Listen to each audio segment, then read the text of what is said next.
când s-au trezit, au înțeles că e sărbătoare și ei ți-au dăruit cerul senin și aromă de flori. Meriți tot ce-i mai bun, căci e ziua ta, zi fermecătoare, și vei vedea acum petrecerea ta în mii de culori.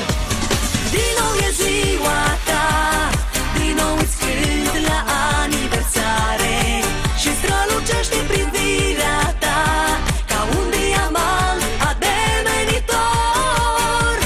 Din nou e ziua ta, cea mai frumoasă și încântătoare, și îți doresc să ai liniștea unui destin înfloritor.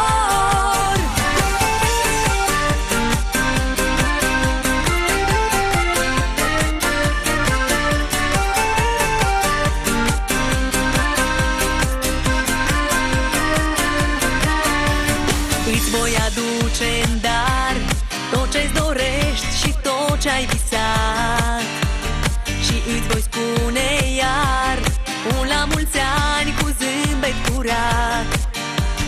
E sărbătoarea